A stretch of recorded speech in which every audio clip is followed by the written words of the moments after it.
Hey guys, I'm the Burke and I do things, and I haven't done one of these videos in a while. It's kind of what I call my Storytime Roulette series. I think I've done 3 of these at this point. Basically, it's been like a couple years. I feel like I've just been compiling a list of stories that I think about. And like when I remember a story, I just like add it to this list. So this has been compiling for a while. And basically what I do is I just do my makeup throughout this video and just tell stories. And sometimes they're pretty funny. Currently on my note app, it has 66 different choices we can land on throughout this video. I'm filming this on February 13th, so it's the day before Valentine's Day, and I really wanted to do pink. I never really do pink, so I picked out a couple things for my collection that like called to me pink-wise. First, I realized I don't have a lot of pink eyeshadow, but I have a lot of like pinky tones in my Colourpop Singles shadows, so I think I'm gonna work with those today. But also potentially, I do have this kind of nasty looking heavy metal liner from Urban Decay in the shade Volume. So maybe I'll use some glitter. Then also one more thing I wanted to use is this blush from Too Faced. It's their Sweethearts blush and the shade is called Candy Glow. So I felt like that would be appropriate for today's look. Other than that, anything I use will be linked down below. No idea what we're gonna talk about today. Hopefully it's a good time. Hopefully it's not too embarrassing. And yeah, if you guys are interested in just hanging out, listening to some stories, doing some makeup, then keep on watching. Let's go. So before I begin, I should definitely choose a story. So like I said, there are 66 options. First choice we're gonna get is 46. Okay. This is just like a dumb college story, I guess we could say. There came a time, so I did 5 years of undergrad. There's a lot of reasoning behind that. I didn't need to do 5 years, but I was poorly advised, let's put it that way. I don't even want to get into it. But the end of my second semester of my 5th year, I really only had one like core class left that I needed to complete. Everything else was basically just like, let's just put it this way. It was extra credits that I didn't need, but I was like under the impression I needed, and like paying for that now. Thanks a lot. So that last semester that I was in college was, I don't want to say I was super carefree, but I enjoyed my last few months of quote unquote freedom before the real world hit. I made just choices, but there was this one bar that we always used to go out to, and not my finest hour. I saw this guy when we were at the bar, and I like could not stop exclaiming to all my roommates that I knew this guy. And it wasn't like I was, I don't know, like hating on this guy, but like I like couldn't believe that I knew this guy. This sounds so stupid. Essentially, he was an accounting major, so that's how I knew him, because we had classes together. But I didn't really talk to like any accounting majors. Like I would go to class and I would leave. Like I did not associate very much with the accounting program when I was in school. And literally I was like in this guy's face at the bar, just like telling my friends, I know him, I know him, I know him. Didn't know his name. Never got his name the whole night. And I kind of forgot about it the next morning until I went to class. Cause like, this was like a Tuesday night. Like I said, I enjoyed myself that last semester of college. I just really made a fool of myself, because the next morning I went to class and he was there and he was just laughing. I wound up learning his name, and it actually kind of made me have a friend in the accounting department, and sometimes we would like do our homework together and stuff, but whew. So it's not like my worst night of college, but also like not my finest hour, that I just kept shouting, I know him, but like to him in the middle of a bar. All right, let's pick another story. 36. Oh, this is a wedding one. Maybe this is where like my disdain for weddings began. Not that I don't like weddings, but you know, they're not for me. It's not the life that was chosen for me. But yeah, when I was 16, I was a bridesmaid for the first time ever in my cousin's wedding. I was very much like the youngest bridesmaid. I feel like, you know, my experience of weddings was movies and TV shows. Like I hadn't really been to a wedding. I didn't really understand. Like I knew things that you did at weddings, but I didn't fully know like the meaning behind stuff, I guess you could say. So I was a very, very young 16-year-old. I remember I got my makeup professionally done, and like I was horrified by the amount of eyeshadow they put on me, because I felt like I looked like a clown, but honestly like it was just like makeup that to make it last the whole day, but I was very dramatic. So, you know, the time in the wedding comes around when the bride throws the bouquet, and I just think like, this is fun, let's catch it. So of course, aggressive me catches the bouquet. I caught it and I was excited. And I didn't realize what that meant came after. So the garter thing happened. Somebody caught the garter and I didn't realize that meant the man was supposed to put the garter on me. Remember, I'm 16. So I'm pretty sure the person who caught the garter was the groom's like brother, but I'm gonna say he was in his 30s. Maybe he was even older, but I think he was probably like my age. He kind of realizes what he's gotten into as he gets on the ground with the garter and completely freaks out because he sees like a child sitting in front of him and hands the garter off to the person closest to him. Do you want to know who that was? Do you want to know who that was? My like 6-7-year-old brother, who then proceeded to gently put it around my ankle or something. I forget what really happened. I think I blacked out at this point. So that was like my first real experience with a wedding. Never have really recovered from that embarrassment that I experienced. And you know, you think I would have learned my lesson, but I did catch the bouquet at one of my college roommates' wedding. Wasn't as awkward, but it certainly wasn't pleasant. So yeah, and then I wound up never wanting to have a wedding. Shocking. Okay, let's pick another story. 12. Okay, this is just kind of like how I was in high school, I guess you could say. So this was junior year of high school. I took something called Chef's Workshop, which, let me tell you, it was frowned upon that I did this. My school was a little bit ridiculous and it was a little too, I don't want to say like academics focused, but like it was a little too academics focused because you were allowed to choose electives and I really wanted to take Chef's Workshop. I wanted to learn how to cook. Hasn't really served me because this class is sort of a joke. But I remember choosing it and like my advisor calling me down to his office to be like, I think you need to pick something like, you know, more that would look better on a college resume because that's all they cared about. And let me tell you something, 16-year-old me was like, yeah, I'll get back to you on that one. I never did. So I took something called Chef's Workshop. Loved it. Literally was like the biggest waste of time, but that was great for junior year me. What did I hate the most in high school? Oh, it was a class called physics. And what did I have right after Chef's Workshop? Physics. Me and my high school best friend, who was also named Rachel, we had Chef's Workshop and we had physics class together. Let me just tell you, we were nuisances. I don't know how people handled us, but we were the biggest nuisances ever. So what we would do is we would always volunteer to help like clean the dishes or just like tidy up the Chef's Workshop.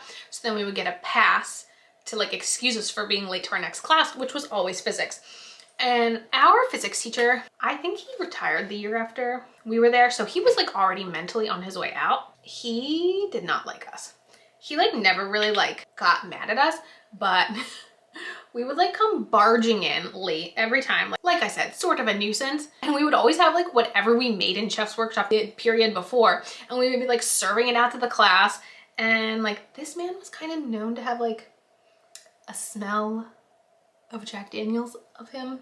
So he wasn't really all there. And you know, what was even funnier, this poor man, he couldn't tell me and Rachel apart. So like we would sit next to each other in class and then like if he'd like be returning like a homework assignment or something, he couldn't tell which Rachel was which. So he would just put the paper in between us.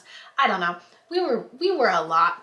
We were naughty, but not in like the traditional high school naughty. Like we were naughty in the fact that we would like help wash dishes to go to physics class late. So that was a good time. Let's just put it that way. I was ridiculous as a teenager, to say the least. All right, let's pick another story. 30. This one is called my original IG name, which I think I've talked about this on the channel, so it's probably not that exciting, but I can kind of like, I guess, remind everyone who maybe has missed that. But I wasn't always Things by the Berk. I created Things by the Berk when I decided I wanted to start a YouTube channel, but I think I started my Instagram might have started in August and then I started the channel in September. Like it all happened pretty close together, but I originally was Beauty by the Berk. And I honestly, I mean, I did post some makeup like looks and stuff, but a lot of it was like just like swatches and flat lays and stuff because I liked posting that kind of content. However, once I started YouTube, I knew I didn't want to only do beauty and I didn't feel like qualified enough to be a exclusively beauty channel. So I came up with the idea of I'm the Berk and I do things because I was like, I can't commit to anything, so things is my commitment. So then I switched my IG handle when I set up my YouTube account and that's all she wrote. That was a quick one. 66. Oh, that's the most recent story I've added. Let's see. The most recent story I added to this was called Stripper Birthday Cake, which is very funny, but it wasn't actually a stripper. I wish I had a picture of this birthday cake, and I know a picture exists, I just don't know where it is. But when I was 10 years old, my #1 obsession was Spice Girls. And that is the birthday party theme I wanted that year. And my dad at that point had been doing a lot of travel for work, and a lot of travel that he had been doing was to the UK. So he got the coolest stuff. Like he had like Spice Girls birthday party decorations that he had gotten me there. So I was able to have a Spice Girls birthday party. I don't know where they got this from. Like I should ask my parents because I don't actually know the answer, but I don't like cake. That has always been me. I have never liked cake. So every year for my birthday, since as long as I can remember, my parents have gotten me a cookie cake because that is what I like. I like cookies. For my birthday party, they got me a Spice Girls cookie cake. However, it just like had a figurine on it. But it was my favorite Spice Girl, who at the time was Posh Spice. And let me tell you, it was this little, I mean, like it had to be like a figurine like this big.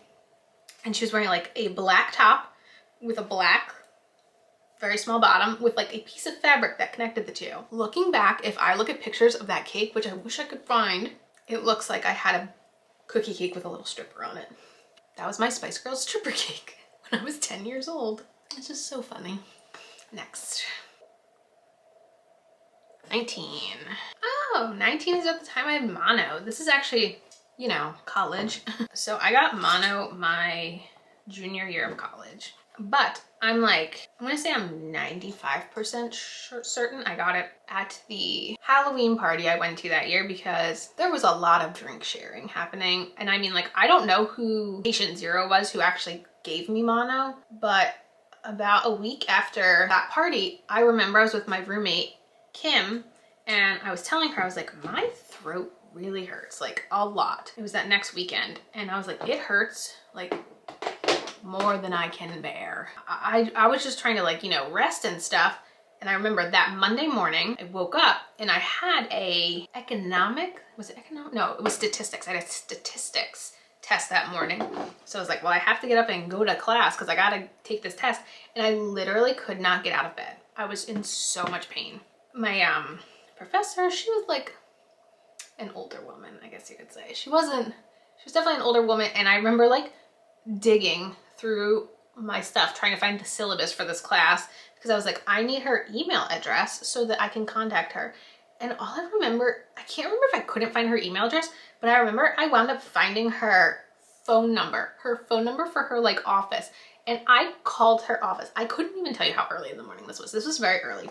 And she was there in her office, and she picked up her phone, and I could barely speak. And I was like trying to tell her, I cannot come to class and take this test. I need to go to a doctor. I cannot like speak. She's extremely understanding, probably because I literally sounded like I was dying. And I made an appointment at the university, I guess, health center, which I've had nothing but terrible experiences at, and this is not short of that. So, you know, I go there and I make an appointment. No, I make an appointment. Do I make an appointment or do I just show up? I can't remember.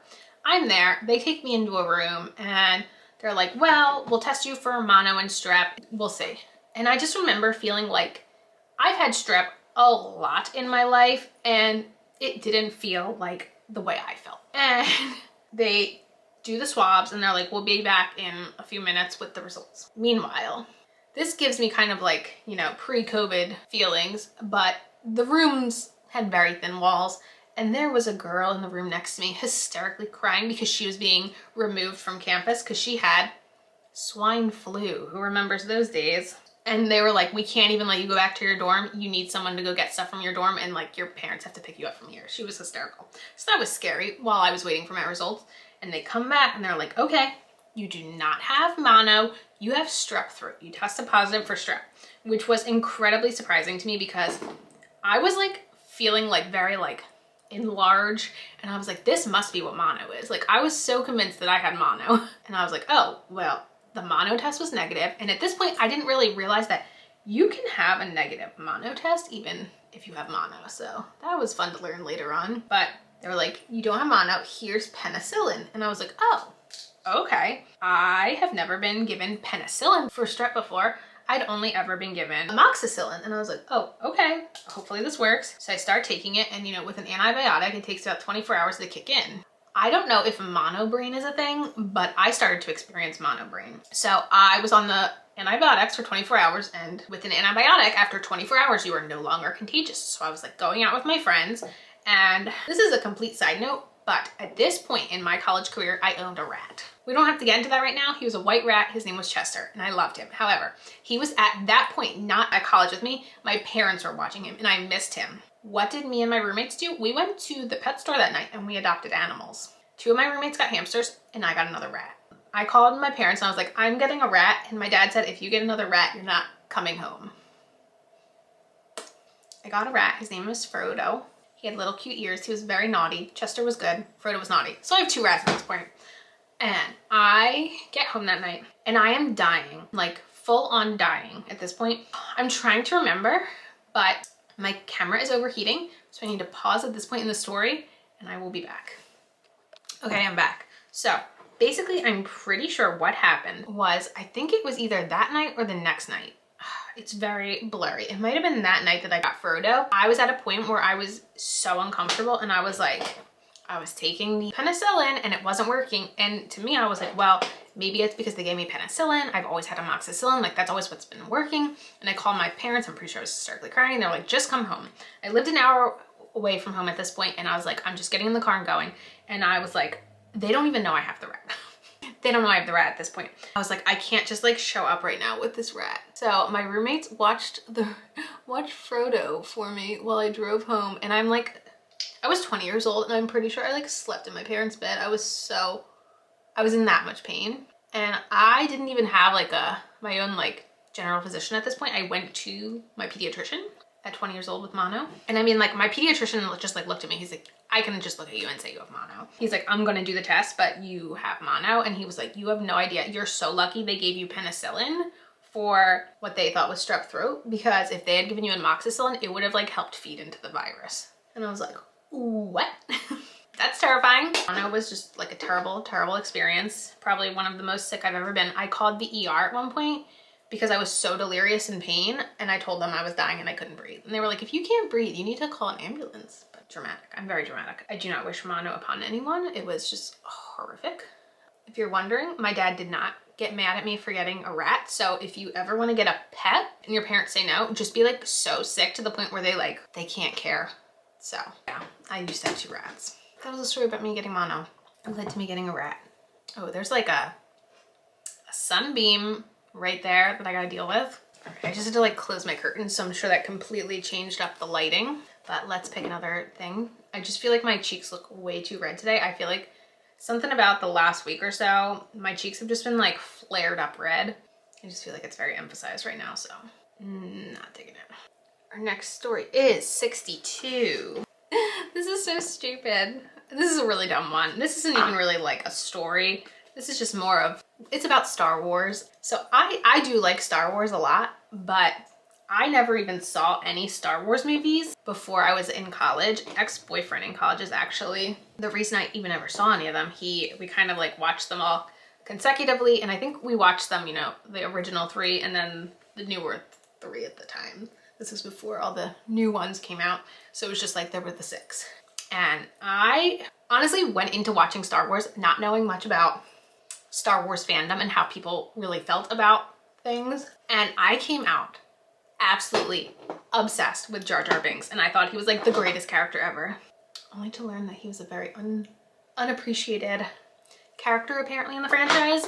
So I find myself being in a small minority of people who very, very much enjoy a little bit of Jar Jar Binks, just saying. I don't know what it is right now, but my cheeks are just like too pink. I know I was going for pink today, but there's such a thing as too much. I think I'm experiencing it. It's just like all down here. Oh well, I'm not going anywhere. So that was a short, kind of dumb story. Let's do something else. 36. Did we do 36? I'm pretty sure we already did 36. Let's do a different one. 15. Oh, another wedding one. It's like wedding themed because I'm doing like pink makeup. We're getting wedding themed prompts. So this is called My Sister-in-Law's Wedding Dress. So the next time I was a bridesmaid was in my brother's wedding My brother is 4.5 years younger than me. He got married in 2018 and I was a bridesmaid in the wedding. And let me tell you something, probably some of the most I've drank as an adult was at that wedding. I have learned my lesson. I will never drink that much again. Like my other sister-in-law got married this past year. I learned my lesson. I did not drink as heavily at her wedding. In 2018, I thought I could still drink like I drank in college. I was very wrong. However, I drank so much at this wedding to the point where like there was tequila shots. Like I was doing tequila shots with my dad at the wedding. Me and my dad don't do shots together normally. We were doing tequila shots at the wedding. After the wedding was the after party. And this is where things went wrong. My sister-in-law's mom brought a water bottle of vodka, flavored vodka, to this part of the wedding via after party. And I was drinking out of the water bottle with everyone, which is like a choice. I don't remember too much about this part of the night, but I do remember puking all night in my hotel room because I made bad decisions. And I was rewarded for my bad decisions by having my face like broken out and like, not break out, but like I had like popped blood vessels. I don't know. I had been puking a lot. And there was a brunch the next morning and I go to the brunch and you know, everyone's like laughing like, ha ha ha, Rachel looks like she's dead. And my dad makes a comment to me and I'm like, oh, what? He goes, yeah, and then like you went and you took her dress off that last night and like it was just whatever. And I'm just like, what are you saying? Apparently, I helped my sister-in-law take off her wedding gown and get changed into comfy clothes. Yes. Apparently, I have no idea how to take a wedding dress off. I've never taken anyone's wedding dress off. I know it's a complicated thing because there's always lots of buttons and such. Apparently, I helped my sister-in-law get naked, I guess, after her wedding to get into comfy clothes for the after party or during the after. I still to this day have no idea. She has no memory of this. I have no memory of this. But according to everyone, I got my sister-in-law naked on her wedding night, so go me. How many people can say that? I don't even think I could probably take off a wedding dress right now if you ask me. Let's do one more while I still have a couple steps of my makeup left. 37. This is called the Smirnoff Mix-Up, and this definitely goes back to other ones of these roulette stories I've told. When I was 17, I went on this kind of school-funded trip, but it really wasn't school-funded because I'm sure the school would not have approved of what went on the trip. It was a trip to Italy and Greece, and you know, don't let 16 and 17-year-olds loose in Greece and Italy, you know, that's what I'm saying. That's basically what the trip was. But we really didn't know anything about alcohol and we were just kind of trying to like survive on what very small amounts of knowledge we knew were. And I guess we had gone to a store and we had bought like Smirnoff Ice. And we were like, oh, this is good, we can drink this. Because as a 17-year-old, like I really didn't want to drink beer, but I was like, oh, this like bottle of Smirnoff Ice is really good. However, I didn't know there was a difference between Smirnoff Ice and Smirnoff. None of us did. We did not know that those were two separate entities. We at some point are just like, walking around. I think we were on the island of Aegina when this story takes place, but you know, I could be completely wrong because it was a long time ago. But we like were sitting outside at this like, I don't know if it was a restaurant or a bar, but they were like, oh, what can we get you to drink? And we were like, Smirnoff. And they were like, huh? They basically seemed like very confused and we're like, we'll take 3 Smirnoffs. Now realizing we were ordering 3 shots of just plain Smirnoff vodka. So that was a lesson learned. And I'm sure we drank the Smirnoff vodka straight shots, but so gross. And I'm also sure that was my first time having a shot of just straight vodka, which I would not even do today because gross. But there you have it, my pink Valentine Day look. I hope you guys enjoyed these stories. Got some wedding stories in here coincidentally. Hope you had a lovely Valentine's Day. And yeah, that is it for this video. As usual, thanks for stopping by my channel. If you're new here, click the subscribe button and ring that bell for notification. I have my Instagram down below. Give it a follow and I'll see you in the next video. Bye guys.